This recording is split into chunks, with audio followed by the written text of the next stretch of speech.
La révolution de l'IA doit se jouer dans le cloud, une bataille portée par le code et les logiciels. Ce n'est pas le cas. Actuellement, Microsoft et d'autres géants de la tech réservent discrètement la capacité américaine de production d'énergie nucléaire pour former la future génération de modèles d'IA. Ils consomment énormément d'énergie du réseau public. Avec la demande qui explose, les consommateurs ordinaires doivent se battre pour le reste. Le résultat, une course privée à l'énergie pour l'IA se joue en coulisses. Et c'est vous qui en payez la facture. Chapitre 1. La taxe IA de 500 $. PJM gère le réseau électrique pour 67 millions d'Américains dans 13 États. Et une fois par an, il organise une énorme enchère pour garantir l'électricité. 3 ans avant que quiconque ne l'utilise. En juin 2025, cette enchère s'est conclue à près de 270 $ par mégawatt-jour. L'année précédente, c'était seulement 29. En seulement 12 mois, les prix ont explosé de 833%. Cette seule enchère a fait grimper le coût total pour les ménages de 2,2 milliards de dollars à 14,7 milliards. Et ensuite, la situation s'est aggravée. La vente aux enchères suivantes, couvrant juin 2026 et au-delà, a directement atteint le plafond du prix du marché de près de 329 $ par mégawatt-jour. Et sans ce plafond, le prix réel aurait atteint 389 $ par mégawatt-jour. Le plafond avait déjà permis d'économiser 13 milliards de dollars aux consommateurs. En décembre 2025, des documents internes montrent que les prix de la prochaine enchère de PJM ont atteint un plafond encore plus élevé. Mais ce n'était pas ça le problème. PJM était en dessous de son propre objectif de sécurité. Même après la flambée des prix, les opérateurs n'ont pas pu acheter assez d'électricité pour garantir leur marge de réserve. Les prix augmentent partout dans le pays. La famille moyenne dans la zone couverte par PJM devra faire face à une augmentation estimée de 70 $ par mois d'ici 2028. La facture totale au cours des 8 prochaines années se situera entre 100 milliards et 163 milliards de dollars. La raison de tout cela est simple, la demande. Les centres de données à eux seuls ont provoqué environ 63% de toute la hausse des prix.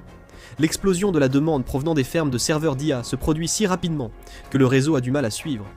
L'électricité la moins chère et la plus fiable est retirée du réseau public pour alimenter les centres de données des entreprises.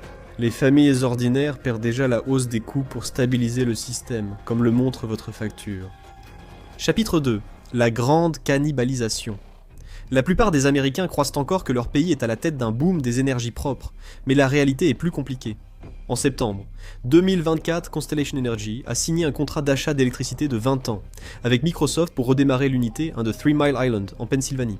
L'usine est à quelques centaines de pieds des tours de refroidissement de l'unité 2, le réacteur victime du plus grave accident nucléaire américain en 1979. L'unité 1 a fonctionné des décennies, avant de fermer en 2019 non, pour des raisons de sécurité, mais parce qu'elle n'était plus rentable. L'usine devrait être mise en service en 2027, soit une année entière. Avant l'objectif initial de 2028, le département de l'énergie a accordé un prêt d'1 milliard de dollars pour réduire les coûts d'emprunt, tandis que Constellation a elle-même investi 1,6 milliard de dollars dans la relance. La licence d'exploitation de l'usine a été prolongée au moins jusqu'en 2054. Microsoft bénéficiera de l'intégralité de la production du réacteur pour les 2 prochaines décennies, soit suffisamment d'électricité pour alimenter environ 800 000 foyers américains moyens pendant 1 an. L'électricité est injectée dans le réseau commun, mais Microsoft revendique le crédit d'énergie propre. Ainsi, même si le flux des électrons ne change pas, la production reste réservée sur le papier aux charges de travail IA jusqu'en 2047. L'accord génère aussi 3,6 milliards de dollars en taxes étatiques et fédérales. 3400 emplois seront créés à travers la Pennsylvanie, et 16 milliards de dollars seront ajoutés à l'économie de l'État. Washington l'a même qualifié de modèle pour sa stratégie énergétique et d'IA. Les politiciens mettent en avant l'investissement et les emplois comme preuve. Ce qu'ils ignorent, c'est la communauté privée d'électricité. L'énergie nationale partagée devient des réserves privées, et les ménages laissés pour compte finissent par payer plus cher simplement pour maintenir le réseau en fonctionnement. Chapitre 3. La réalité des 5-9. Les gens supposent que la réponse à la soif d'énergie de l'IA, c'est simplement plus d'énergie renouvelable. Installer assez de panneaux solaires au Nevada, d'éoliennes au Texas, ajouter des batteries, et le problème semble réglé. Mais ce n'est pas si simple. Les centres de données d'IA fonctionnent selon une norme fiable appelée les 5-9. 99,999% de disponibilité, soit environ 5 minutes d'interruption par an. Ce niveau de précision existe pour une raison. Un seul entraînement de modèles de pointe peut coûter des dizaines de millions de dollars et durer plusieurs semaines. Une coupure de courant peut corrompre l'entraînement, forçant les ingénieurs à reprendre depuis la dernière sauvegarde, d'où l'inévitable problème du réseau électrique. Le solaire ne produit rien la nuit, et le vent peut disparaître pendant plusieurs jours d'affilée. Atteindre une fiabilité de 5,9 exigerait un stockage par batterie à une échelle inédite, et le problème du refroidissement reste tout aussi difficile. Une seule baie de serveur Nvidia consomme environ 8 à 10 fois plus d'énergie qu'une baie de serveur standard il y a seulement quelques années. Tout cela produit une grande chaleur qu'il faut bien évacuer. Les centres de données d'IA utilisent maintenant un refroidissement liquide direct, pompant de l'eau à travers les puces à des débits capables d'alimenter de petites villes américaines. Les hyperscalaires choisissent les réacteurs nucléaires car eux seuls offrent une énergie sans carbone, 24 heures sur 24 à l'échelle requise. Les sources d'énergie intermittentes sont confiées au réseau public, chargé de les intégrer malgré les problèmes d'équilibrage. Un examen par Reuters des lettres déposées auprès de PJM raconte le reste de l'histoire. L'électricité la plus propre est verrouillée dans des contrats passés avec des entreprises, tandis que les centrales les plus polluantes connaissent une seconde vie. Environ 23 centrales à charbon, à gaz et à fioul de la région PJM étaient prévues pour être mises hors service en 2025 ou peu après. Depuis janvier 2025, 13 d'entre elles ont vu leur fermeture retardée ou tout simplement annulée. Brandon Shores, une centrale à charbon dans le Maryland, qui était le principal pollueur climatique de l'État en 2022, fonctionnera désormais jusqu'en mai 2029. Elle fait partie de Talen Energy, qui fournit de l'énergie nucléaire à Amazon. On dit que l'énergie verte est l'avenir, mais le système se divise déjà. La capacité nucléaire stable réservée aux entreprises et les énergies renouvelables intermittentes couvrant le reste. Même avec une électricité stable déjà accaparée, la forte demande sollicite désormais un élément plus fondamental, le réseau électrique. Chapitre 4. Data Center Alley. Voici une question. Si deux personnes investissent la même somme, pourquoi l'une réussit-elle souvent mieux? Ce n'est pas une question de chance. Tout commence par deux mythes, auxquels des millions d'investisseurs croient encore.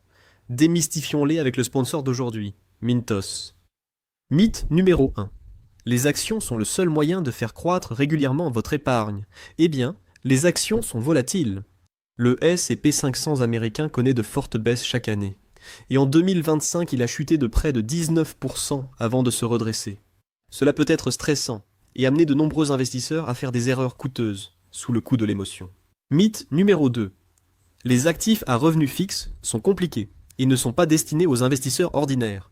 En réalité, investir dans le revenu fixe est plus simple que vous ne le pensez. Le marché européen de l'investissement alternatif pour les particuliers a presque doublé en seulement 5 ans. C'est là que Mintos entre en jeu. Mintos est une plateforme facile à utiliser qui vous permet d'investir dans des prêts, des obligations et de l'immobilier en seulement quelques clics. L'objectif est simple.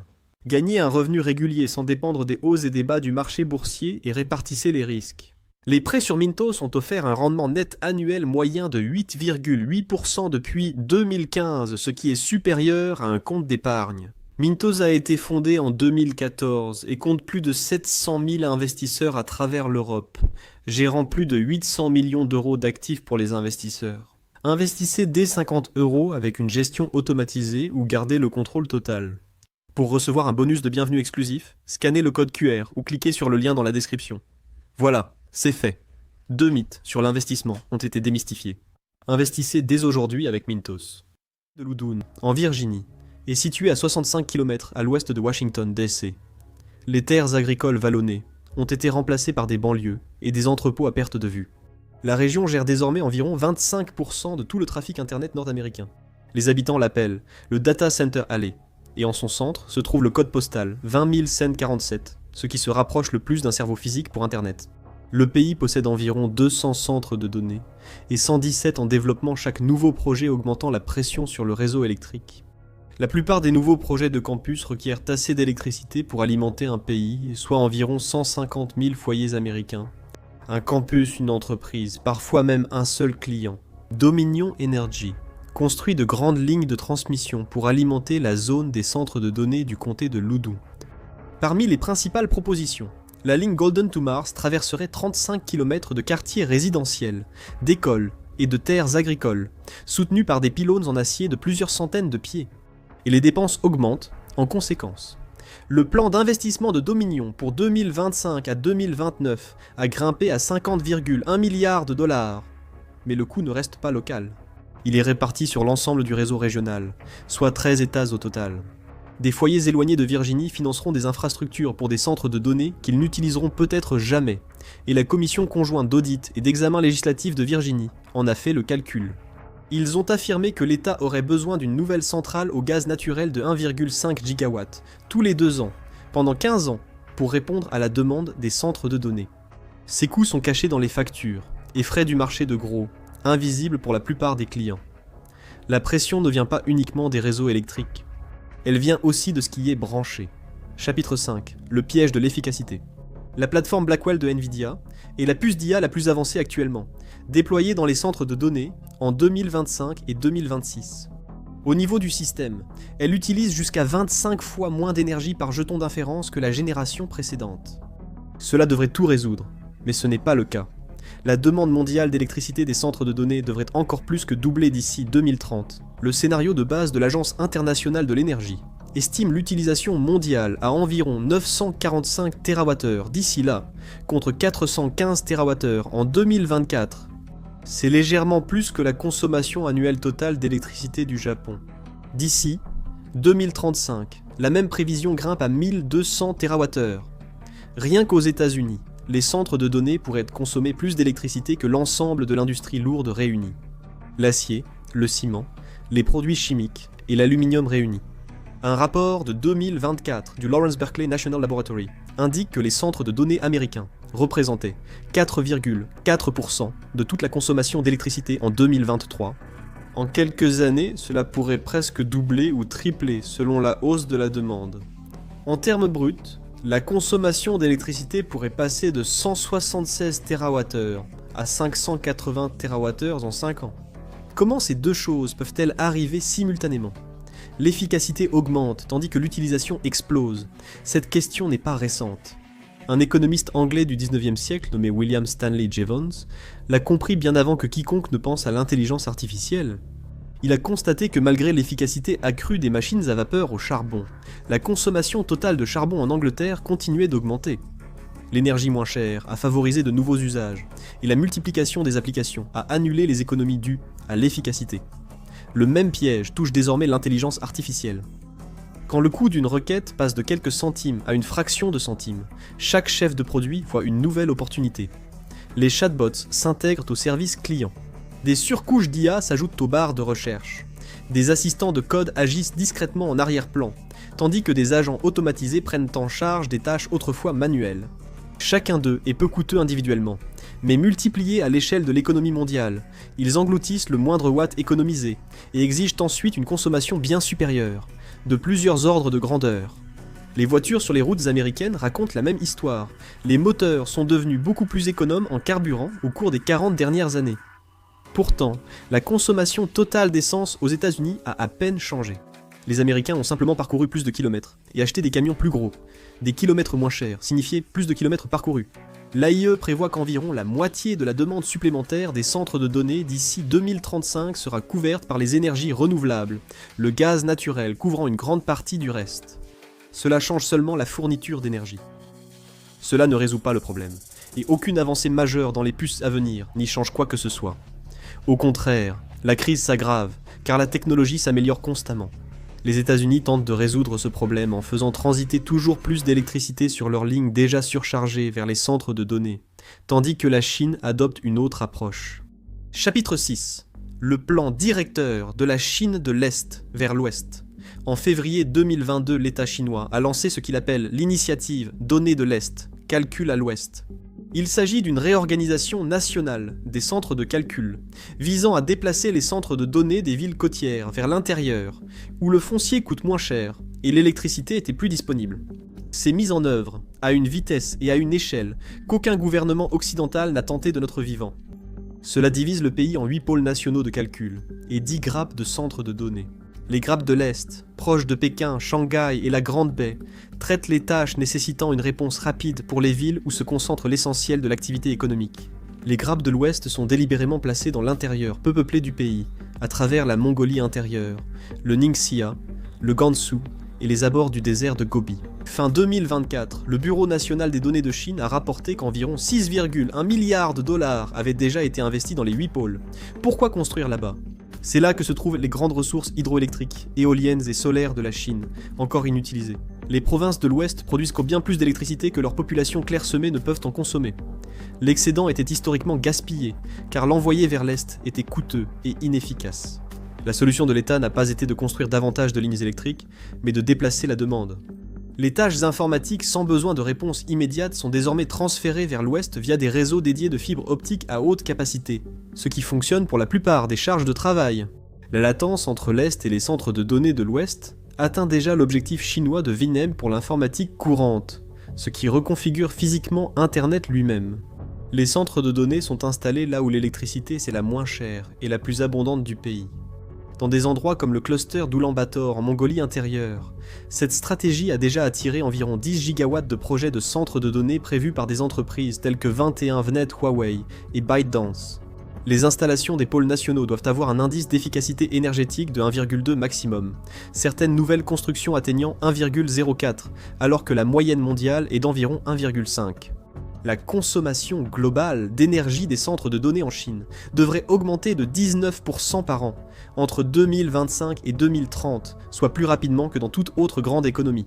Si vous ne pouvez pas acheminer efficacement l'électricité vers les ordinateurs, vous déplacez les ordinateurs vers la source d'énergie. Les États-Unis laissent les entreprises privatiser les centrales nucléaires, un réacteur à la fois, tandis que la Chine considère énergie et informatique comme un même actif d'État. La géographie élimine les obstacles de transmission qui bloquent le système américain, et il n'existe pas de problème du comté de Loudoun en Chine. L'Amérique fragmente son système énergétique en zones contrôlées par des entreprises privées, organisées autour de centres de demande propres à chaque entreprise plutôt qu'un réseau partagé. La Chine fait exactement l'inverse. Elle redessine littéralement la géographie pour rapprocher l'offre et la demande. La réponse américaine à tout cela est privée, coûteuse et presque invisible. Chapitre 7, le mirage des SMR. En 2024 et 2025, les plus grands noms de la tech américaine ont commencé à investir massivement dans un nouveau type de centrale nucléaire qu'on appelle les petits réacteurs modulaires, ou SMR. Ils sont plus petits que les réacteurs traditionnels, fabriqués en usine, expédiés en pièces détachées et assemblés sur place. Chaque unité produit généralement entre 50 et 300 MW. Ils peuvent être agrandis en ajoutant des modules, au lieu de tout miser sur un seul méga-projet à plusieurs milliards de dollars. Amazon a mené la charge, avec un investissement de 500 millions de dollars dans X-Energy, qui développe des réacteurs à haute température refroidis au gaz. Le plan est de débloquer plus de 5 gigawatts de nouvelles capacités nucléaires d'ici 2039, ce qui suffirait à alimenter environ 3,8 millions de foyers. Le premier projet, la Cascade Advanced Energy Facility dans l'état de Washington, est conçue pour empiler 12 modules de réacteurs en 3 blocs plus grands, totalisant 960 MW sur une superficie équivalente à quelques pâtés de maison. Google a ensuite signé un accord de long terme avec Kairos Power pour déployer une nouvelle génération de centrales nucléaires dans la prochaine décennie. Le premier projet, Hermes 2, dans le Tennessee, alimentera le réseau électrique régional, mais son objectif est en réalité déjà réservé au centre de données de Google. C'est la première fois qu'une entreprise de service public américaine signe un accord directement lié à la conception d'un réacteur avancé, et non sur une centrale traditionnelle. Meta a suivi la même voie, entamant des négociations pour plusieurs gigawatts de capacité nucléaire. Equinix, qui gère une grande partie de l'infrastructure mondiale des centres de données, a signé avec Oklo. Prometheus Hyperscale a suivi. Et chacun de ces réacteurs est conçu pour être directement connecté, ou alimenter ses campus via des installations en aval du compteur. C'est à ce moment-là que l'électricité passe directement des générateurs aux clients via des lignes privées, sans jamais toucher au réseau partagé. La plupart des tarifs et règles du réseau électrique ne s'appliquant pas non plus. Ces réacteurs sont des infrastructures énergétiques privées réservées aux entreprises. Le public est écarté dès l'étape de la conception. Durant la majeure partie du XXe siècle, l'énergie nucléaire américaine venait des laboratoires nationaux, de la recherche financée par l'État fédéral et des services publics réglementés par les commissions d'État. Les avantages ont profité, même imparfaitement, aux familles ordinaires. La plus grande relance du nucléaire depuis 2 générations est désormais financée par 3 entreprises, avec des installations conçues pour leur usage exclusif et pour rester en dehors du système public. Une entreprise technologique n'est plus seulement une entreprise technologique. Chapitre 8. La régie technologique souveraine. Microsoft, Amazon et Google ne sont plus des entreprises de logiciels qui exploitaient accessoirement des divisions cloud. À la place, ils sont devenus les plus grands acheteurs d'énergie non réglementée de la planète. L'accord d'Amazon avec la centrale nucléaire Talen Energy Susquehanna en Pennsylvanie illustre la complexité croissante quand réseaux privés et règles publiques s'opposent. En mars 2024, Amazon Web Services a acheté un campus de centre de données à côté de la centrale de Susquehanna pour 650 millions de dollars. Ils vont augmenter la charge du site qui sera alimenté directement depuis le réacteur par des lignes dédiées. La FERC a déjà préparé une connexion électrique privée entre Susquehanna et un centre de données voisin en 2015, permettant à l'électricité de circuler directement vers un seul client. Lorsque cette connexion a été étendue, les compagnies d'électricité ont vivement résisté, avançant un argument non technique. Il s'agissait de déterminer qui paie l'infrastructure quand un seul grand utilisateur change le système. Le régulateur fédéral a bloqué l'expansion, estimant que ce dispositif reporterait des centaines de millions de dollars de coûts de réseau sur tous les autres usagers de la région. Malgré cette décision, le combat s'est poursuivi devant les tribunaux, alors que la connexion privée d'origine reste active. Ce combat a bouleversé le règlement, et cet arrangement est maintenant copié partout dans le pays. Pris séparément, chaque accord paraît raisonnable, mais ensemble, aucun ne répond aux électeurs. L'ancien système garantissait l'accès à l'électricité pour tous. Les compagnies d'électricité devaient rendre des comptes aux régulateurs pour maintenir le réseau pour toutes les communautés, et non seulement pour les gros clients. Les nouveaux acteurs suivent d'autres règles. Leur mission est de gagner la course à l'IA, et le système énergétique commence à se réorganiser autour de cet objectif.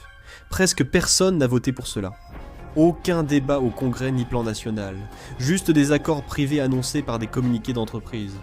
Le gouverneur de Pennsylvanie, Josh Shapiro, a écrit à PJM pour accélérer le raccordement. Tous les échelons du gouvernement ont facilité le processus. Personne n'a demandé à qui cette électricité est destinée, qui l'utilisera ou qui paiera la facture. Le système partagé est divisé entre entreprises, et la plupart des Américains ignorent que ce changement est déjà effectif. Chapitre 9. L'heure des comptes. La Chine a compris ce que l'Amérique refuse encore d'admettre. Deux systèmes se disputent désormais l'avenir de l'IA, et ils ne jouent pas au même jeu. D'un côté, il y a le système chinois, un déploiement national, coordonné, articulé autour de 8 pôles et de 10 immenses centres de calcul, avec des centres de données installés directement à côté des sources d'énergie les moins chères et les plus abondantes du pays.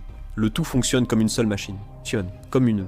La politique énergétique, la planification du transport de l'électricité, les objectifs de latence et la stratégie industrielle s'inscrivent tous dans un même plan piloté par l'État. Il n'y a pas de temps perdu avec des régulateurs concurrents ou des recours judiciaires. Quand Pékin décide de construire, le système avance. En face, le réseau parallèle américain est un réseau nucléaire privé pour géants du cloud, opérant parallèlement à un réseau public en déclin. Deux réseaux dans un pays, séparés selon les moyens de chacun. Le siècle de l'IA sera dominé par ceux qui garantiront une production électrique de base, disponible en continu et extensible à l'échelle qu'exige réellement l'entraînement des modèles de pointe et les requêtes mondiales. L'avance des puces est temporaire, et l'avance logicielle peut être copiée du jour au lendemain. Seule l'infrastructure énergétique constitue un fossé défensif qui prend des décennies à bâtir, qu'aucun code ne peut imiter. Les Américains finiront par payer pour les deux moitiés de la séparation. Ils paieront des tarifs plus élevés pour un système public qu'on dépouille de ses meilleures sources d'électricité, tandis que leurs factures d'électricité et leurs impôts financeront discrètement le système privé auquel ils n'auront jamais accès. Les hausses de tarifs de juin 2026 ont été la première facture visible, et ce ne sera pas la dernière. Chaque dollar a une origine, et ce sont encore les mêmes familles qui paient maintenant 200 $ de plus par an en électricité. La nouvelle précarité énergétique n'est plus une prévision. Elle figure déjà sur les factures de l'année prochaine, déjà approuvée par les régulateurs, déjà programmée pour arriver. L'histoire américaine a toujours été que les marchés s'autorégulent, que la concurrence fait baisser les prix, que l'innovation profite à tous. Cette histoire tient lorsque le terrain de jeu est équitable, mais s'effondre quand une poignée d'entreprises possède tout. Terrain, stade, lumière et énergie. La Chine a créé un actif national unique. L'Amérique a choisi deux réseaux, un pour l'avenir et un pour le reste. La lutte physique pour la suprématie de l'IA implique atomes et eaux de refroidissement, et les États-Unis ont déjà délocalisé le champ de bataille. Derrière les discours sur l'innovation et les marchés libres, une nouvelle tendance émerge. Les grandes entreprises ne se contentent plus de se concurrencer. Elles commencent à contrôler l'infrastructure sur laquelle repose le reste du marché. Découvrez-le dans Le marché est mort, l'IA et le cartel. Ou regardez ceci.